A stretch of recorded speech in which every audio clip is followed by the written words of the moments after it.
What about Liverpool, one of your former clubs? They're sitting top right now, a perfect record. Fair to say, without a perfect performance yet. How worried should the rest of the Premier League be about this Liverpool side? They should be worried in the sense that when you're sitting pretty on top and you haven't really played too well, that's daunting for others.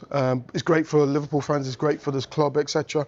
Got players to come in, players who haven't really hit the ground running, that you know they've got a lot more to give. Two strikers that are, we don't play 4-4-2 anymore, but it would be great to see them playing together in a 4-4-2 role, or two up front. So it looks really good. Yeah, and what about the chasing pack? Because it is a 5-point gap early on in the season. There's people already talking about them being uncatchable. Do you think the chasing pack will be thinking that as well? No, the chasing pack won't be thinking that. Again, this is one of the reasons why we love the Premier League, because you never know what's going to happen, especially when you've got teams at the bottom fighting for survival. You never know if they can win a game, and we've seen it time and time again. They do. So that's why we love the Premier League. Yeah, you touched on them. Arne Slot insists that he needs Hugo Ekitike and Alexander Isak. How do you assess the striker situation there? Oh, it's great. Good challenge. Both of them pushing each other. You look at Ekitike, he plays off the shoulder. They both play off the shoulder of the defenders. Ekitike took his goal really well. 2 touches, very sharp, very quick, and finished it really well. But can play off the left as well. So it's interesting to see whether they either play it up front together, or one gets pushed out to the left to pay off there. Yeah, surely Ekitike first choice right now? At the minute, yeah.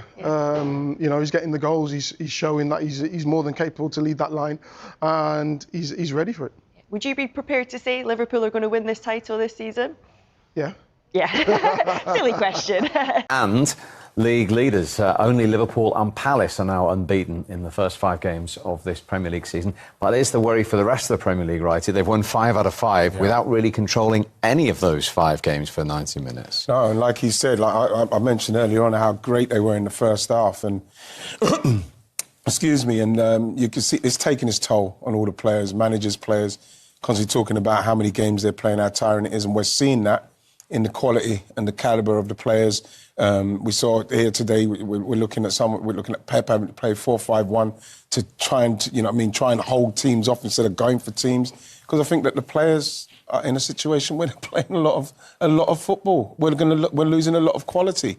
But at the same time, Liverpool, they done it last season as well. People saying, this season, it's an easy start they've had, but they just kept going until no one could catch them up. And I think that they're doing the same thing now. The difference is this season is that they haven't really started playing brilliantly apart from the first half in that game. And when that clicks in, I don't know who's going to stop them. It's good while you're here to talk about this wonderful striking dilemma that he's going to have and has. He's got Isak in eventually, and obviously he needs minutes. But Hugo Ekitike has arrived, 3 goals in his first 5 Premier League games and 1 in the Community Shield. And there's been suggestions that perhaps he might not have signed for Liverpool if he knew that definitely Isak was going to go. For sure, I think he have a choice. If he knew definitely that Isak would be signing for Liverpool, he would never have joined the club. But now he's already here. He's already at Liverpool, doing the job. Now he has to focus on scoring goals. Obviously, we all knew that now there is a lot of games every 3 days, every 4 days, and he will have his chance to play. He's hit the ground running in front of goal, man, hasn't he? Which is beautiful. That's what I said. At some point, I can't see them, if they don't have a choice, they have to play with 2 strikers. Him and because he likes to come deep and take the ball and run, and he can control the ball. Technically, he's very good. Same as Isak. Obviously, if you have to choose one, Isak would definitely stand in front of him because he got more quality. He knew this league better than Ekitike, but both of them, obviously, it's a good standing for Liverpool. Now they have a choice, having 2 great strikers. They have already won the league last season. They want to win it again without any of them. I think now they knew that having both top strikers in the league, they have even a bigger chance to win it. They've won the league with Diaz and Nunez in the squad. They've gone. And Isak, the second top scorer in the league, and Ekitike, who's got 3 in his first 5, have come in. Yeah. So the reigning champions, arguably on paper, even stronger. Yeah, with a Florian Wirtz thrown in there for good measure. Just for 100 mil. Yeah. On the bench. Yeah, look, they look strong. They do look strong, no getting away from it, and they're doing that thing where they're winning without playing well. And as the boys have touched on here, they are going to start playing well. Arne Slot has proved himself. He's a top manager. Look at the way Liverpool came in last year. A big hole, Jurgen Klopp. How are Liverpool going to carry on? They didn't just carry on, they got better, they got solid. He's well coached, well drilled, he's getting some good time with his players. If he can get them firing, as Wright touched on, and Addy, they're going to be really tough to stop. How do you see this Isak Ekitike thing developing, medium term here, when they're both fully fit and scoring?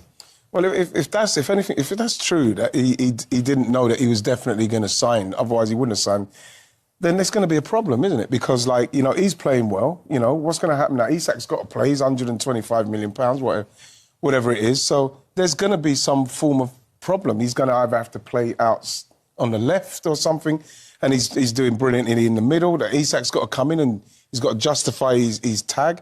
So we're going to have to see how that one pans out, Steve, simply because if I'm Ekitike, I want to play. I want to play every week. And he's playing and scoring. He's playing and scoring. So all of a sudden now, Arne Slot's got a massive problem because he's got a striker who's scoring, but he's got a striker that's got to come in and play because, like, they bought him for a lot of money.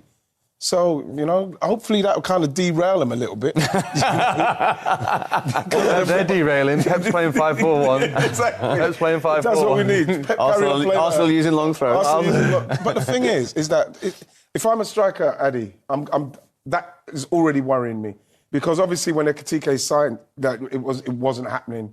I know it was still all going on with Isak, but then all of a sudden he's signed. There's no way Ekitike is in his house thinking, oh, this is fine, I'll be all right. Yeah. He knows he's got to hit the ground running, he has. But now what's got to happen, Steve, is that Isak has now got to start showing, well, why are we taking him out? Because Liverpool fans are singing his name loudly. So now Isak's the one that's got the problem in coming in, and he's got to try and displace Ekitike, and that's how it should be.